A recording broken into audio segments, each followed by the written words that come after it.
ಇನ್ನು ದಕ್ಷಿಣ ಕನ್ನಡ ಜಿಲ್ಲೆಯಲ್ಲಿ ಮುಂದುವರೆದಂತಹ ಮಳೆಗೆ ಮೈದುಂಬಿ ಹರಿಯುತ್ತಿರುವಂತಹ ಫಲ್ಗುಣಿ ನದಿ. ಸದ್ಯಕ್ಕೆ ಮಳೆ ಒಂದ್ ಕಡೆ ರಾಜ್ಯಾದ್ಯಂತ ಹೆಚ್ಚಿನ ಕಡೆ ಮಳೆ ಆಗ್ತಿದೆ ಈಗ. ಹಾಗಾಗಿ ಈಗ ಮಳೆ ಹೆಚ್ಚಾಗಿರೋದ್ರಿಂದ ಫಲ್ಗುಣಿ ನದಿ ತುಂಬಿ ಹರಿತಿರೋದು, ನದಿ ನೀರು ನುಗ್ಗಿ ಮೊಗೇರ್ ಕುದ್ರು ಗ್ರಾಮ ಜಲಾವೃತವಾಗಿದೆ. ಕುದ್ರು ಗ್ರಾಮಕ್ಕೆ ಸಂಪರ್ಕಿಸುವಂತ ರಸ್ತೆ ಮಾರ್ಗ ಕಡಿತವಾಗಿದೆ. ದೋಣಿಗಳನ್ನ ಬಳಸಿ ಓಡಾಡ್ತಿರುವಂತ ನಿವಾಸಿಗಳು ಪರಿಸ್ಥಿತಿ ಹೇಗಿದೆ ಅಂತಂದ್ರೆ ದೋಣಿಗಳನ್ನ ಬಳಸ್ಕೊಂಡು ಹೋಗಬೇಕಾದಂತ ಪರಿಸ್ಥಿತಿ ನಿರ್ಮಾಣವಾಗಿದೆ. ನಿಮಗೆ ಈಗ ದೃಶ್ಯಗಳನ್ನು ತೋರಿಸ್ತಾ ಇದ್ದೀವಿ. ಇದು ದಕ್ಷಿಣ ಕನ್ನಡ ಜಿಲ್ಲೆಯಲ್ಲಿ ಈ ಫಲ್ಗುಣಿ ನದಿ ತುಂಬಿ ಹರಿತಾ ಇರೋದ್ರಿಂದ ಮೊಗೇರ್ ಕುದ್ರು ಗ್ರಾಮ ಜಲಾವೃತವಾಗಿರೋದು, ಕುದ್ರು ಗ್ರಾಮಕ್ಕೆ ಸಂಪರ್ಕಿಸುವಂತ ರಸ್ತೆ ಮಾರ್ಗ ಕಡಿತವಾಗಿದೆ. ಇನ್ನು ಈ ಸ್ಥಳದಿಂದ ನಮ್ಮ ಪ್ರತಿನಿಧಿ ಅಶೋಕ್ ಪೂಜಾರಿ ಒಂದು ಪ್ರತ್ಯಕ್ಷ ವರದಿ ಕೊಟ್ಟಿದ್ದಾರೆ, ಬನ್ನಿ ನೋಡೋಣ. ಭಾರೀ ಮಳೆಗೆ ಮಂಗಳೂರಿನ ಅದ್ಯಪಾಡಿ ಗ್ರಾಮ ಸಂಪೂರ್ಣವಾಗಿ ಜಲಾವೃತ ಆಗಿದೆ. ಸಂಪೂರ್ಣವಾಗಿ ದ್ವೀಪದಂಥ ಪರಿಸ್ಥಿತಿ ಇಲ್ಲಿ ನಿರ್ಮಾಣ ಆಗಿರುವಂಥದ್ದು. ನಾನು ಕೂಡ ಇದೇ ಒಂದು ಅದ್ಯಪಾಡಿ ಗ್ರಾಮದಲ್ಲಿದ್ದೇನೆ. ಆದರೆ ಇಲ್ಲಿ ನಡ್ಕೊಂಡು ಹೋಗೋದಕ್ಕೆ ಸಾಧ್ಯ ಆಗ್ತಿಲ್ಲ. ಆದರೆ ಇದಕ್ಕಾಗಿ ನಾವು ದೋಣಿಯಲ್ಲೇ ಹೋಗಬೇಕಾಗಿದೆ. ಸುತ್ತ ಜನವಸತಿ ಪ್ರದೇಶ ಇದೆ, ಗಮನಿಸ್ಬೋದು. ಎಲ್ಲವೂ ಕೂಡ ಸಂಪೂರ್ಣವಾಗಿ ಜಲಾವೃತ ಆಗಿರುವಂಥದ್ದು. ಇದಕ್ಕೆ ಪ್ರಮುಖವಾಗಿ ಕಾರಣ ಪಕ್ಕದಲ್ಲಿ ಫಲ್ಗುಣಿ ನದಿ ಹರಿಯುತ್ತೆ. ಆ ಫಲ್ಗುಣಿ ನದಿಗೆ ಮರೂರು ಎಂಬಲ್ಲಿ ಒಂದು ಕಿಂಡಿ ಅಣೆಕಟ್ಟನ್ನು ನಿರ್ಮಾಣ ಮಾಡಲಾಗಿದೆ. ಯಾವಾಗ ಆ ಕಿಂಡಿ ಅಣೆಕಟ್ಟು ನಿರ್ಮಾಣ ಆಯಿತು, ಅದಾದ ಬಳಿಕ ಸುಮಾರು 13 ವರ್ಷಗಳಿಂದಲೂ ಕೂಡ ಇಲ್ಲಿನ ಜನ ಇದೇ ಒಂದು ಸಮಸ್ಯೆಯನ್ನು ಅನುಭವಿಸ್ತಿದ್ದಾರೆ.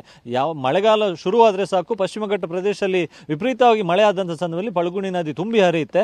ಅಲ್ಲಿ ಕಿಂಡಿ ಅಣೆಕಟ್ಟಿನಲ್ಲಿ ನೀರು ಹರಿದು ಹೋಗೋದಕ್ಕೆ ಸಾಧ್ಯ ಆಗಿದೆ. ಅದು ಓವರ್ಫ್ಲೋ ಆಗಿ ಈ ಭಾಗಕ್ಕೆ ಅದ್ಯಪಾಡಿ ಗ್ರಾಮದ ಈ ಗ್ರಾಮಕ್ಕೆ ಬರುತ್ತೆ. ಇಲ್ಲಿ ಸಂಪೂರ್ಣವಾಗಿ ಜನವಸತಿ ಪ್ರದೇಶಕ್ಕೆ ಈ ಫಲ್ಗುಣಿ ನದಿಯ ನೀರು ನುಗ್ಗುತ್ತೆ. ಗಮನಿಸ್ಬೋದು, ಇಲ್ಲಿ ಕೃಷಿ ಭೂಮಿ ಎಲ್ಲವೂ ಕೂಡ ಸರ್ವನಾಶ ಆಗ್ತಾ ಇದೆ. ಅಡಿಕೆ ತೋಟಕ್ಕೆ ನೀರು ನುಗ್ಗಿದೆ. ಪ್ರಮುಖವಾಗಿ ಮನೆಯಿಂದ ಹೊರಗೆ ಬರೋದಕ್ಕೂ ಕೂಡ ಸಾಧ್ಯ ಆಗ್ತಿಲ್ಲ. ಯಾಕಂತ ಹೇಳಿದ್ರೆ ನಡ್ಕೊಂಡು ಅಂದರೆ ರಸ್ತೆ ಇದ್ದಂಥ ಪ್ರದೇಶದಲ್ಲಿ ಎಲ್ಲವೂ ಕೂಡ ನೀರು ಆವರಿಸುತ್ತೆ. ಮನೆಯಿಂದ ಹೊರಗೆ ಬರೋದಕ್ಕೆ ಸಾಧ್ಯ ಆಗದೆ ವಿದ್ಯಾರ್ಥಿಗಳಿರ್ಬೋದು, ಹಿರಿಯರು ಇರ್ಬೋದು, ತುರ್ತು ಸಂದರ್ಭದಲ್ಲಿ ಹೋಗೋದಕ್ಕೆ ಸಾಧ್ಯ ಆಗಿದೆ. ಹೀಗಾಗಿ ಪ್ರತಿ ಮನೆಯವರು ಕೂಡ ಇಲ್ಲಿ ಮಳೆಗಾಲದ ಟೈಮಲ್ಲಿ ದೋಣಿಯನ್ನು ಯೂಸ್ ಮಾಡ್ತಾರೆ. ಅಂದರೆ ದೋಣಿಯನ್ನು ಬಳಸ್ಕೊಂಡೇ ಮಂಗಳೂರಿಗೆ ಸಂಪರ್ಕವನ್ನು ಇವರು ಪಡಿಬೇಕಾಗುತ್ತೆ. ಯಾಕಂದರೆ ಮನೆಯಿಂದ ಸುತ್ತ ಹೊರಗೆ ಬರೋದಕ್ಕೂ ಕೂಡ ಸಾಧ್ಯ ಆಗೋದಿಲ್ಲ. ಮನೆ ಸುತ್ತಲೂ ಎಲ್ಲವೂ ಕೂಡ ನೀರು ಆವರಿಸುತ್ತೆ. ಕಳೆದ ವರ್ಷ ಜಿಲ್ಲಾ ಉಸ್ತುವಾರಿ ಸಚಿವರು ಸೇರಿದಂತೆ ಜಿಲ್ಲಾಧಿಕಾರಿಗಳು ಕೂಡ ಬಂದಿದ್ರು, ಇಲ್ಲಿನ ಸ್ಥಿತಿಗತಿಗಳನ್ನು ಕೂಡ ತಿಳ್ಕೊಂಡಿದ್ರು, ಸಮಸ್ಯೆ ಬಗೆಹರಿಸುವಂಥ ಭರವಸೆಯನ್ನು ನೀಡಿದರು. ಆದರೆ ಈವರೆಗೂ ಕೂಡ ಸಮಸ್ಯೆ ಬಗೆಹರಿದಿಲ್ಲ. ಈ ಬಾರಿಯ ಮಳೆಗಾಲದಲ್ಲೂ ಕೂಡ ಇದೇ ರೀತಿಯಾದ ಸಮಸ್ಯೆಯನ್ನು ಇಲ್ಲಿನ ಜನ ಅನುಭವಿಸ್ತಿದ್ದಾರೆ. ಪಶ್ಚಿಮ ಘಟ್ಟ ಪ್ರದೇಶದಲ್ಲಿ ಹೆಚ್ಚು ಮಳೆಯಾದಂಥ ಸಂದರ್ಭದಲ್ಲಿ ದಕ್ಷಿಣ ಕನ್ನಡ ಜಿಲ್ಲೆಯ ಜೀವ ನದಿಗಳು ತುಂಬಿ ಹರಿಯುತ್ತೆ. ಹೀಗಾಗಿ ಈ ಫಲ್ಗುಣಿ ನದಿಯು ಕೂಡ ತುಂಬಿ ಹರಿಯುವುದರ ಪರಿಣಾಮವಾಗಿ ಈ ಭಾಗಕ್ಕೆ ಅದ್ಯಪಾಡಿ ಗ್ರಾಮದ ಸುಮಾರು ಇಲ್ಲಿ ಈ 35ಕ್ಕೂ ಹೆಚ್ಚು ಮನೆಗಳು ಈ ಭಾಗದಲ್ಲೇ ಇದೆ. ಗಮನಿಸ್ಬೋದು, ಅಲ್ಲೊಂದು ಮನೆ ಇದೆ. ಆ ಮನೆಯ ಸುತ್ತಲೂ ಕೂಡ ಈ ನದಿ ನೀರು ಹರಿತಾ ಇದೆ. ಅಲ್ಲಿಂದ ಮನೆ ಇದ್ದಂಥವ್ರು ಹೊರಗೆ ಬರೋದಕ್ಕೂ ಕೂಡ ಸಾಧ್ಯ ಆಗ್ತಾಯಿಲ್ಲ.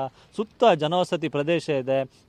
ಕೃಷಿ ಭೂಮಿ ಎಲ್ಲವೂ ಕೂಡ ನಾಶ ಆಗೋಗುತ್ತೆ. ಇಲ್ಲಿನ ಜನರು ಕೂಡ ಬೇಸತ್ತಿದ್ದಾರೆ. ಪ್ರತಿ ವರ್ಷದ ಮಳೆಗಾಲದಲ್ಲೂ ಕೂಡ ಇದೇ ರೀತಿಯಾದ ಸಮಸ್ಯೆಯನ್ನು ಇಲ್ಲಿನ ಜನ ಅನುಭವಿಸ್ತಿದ್ದಾರೆ.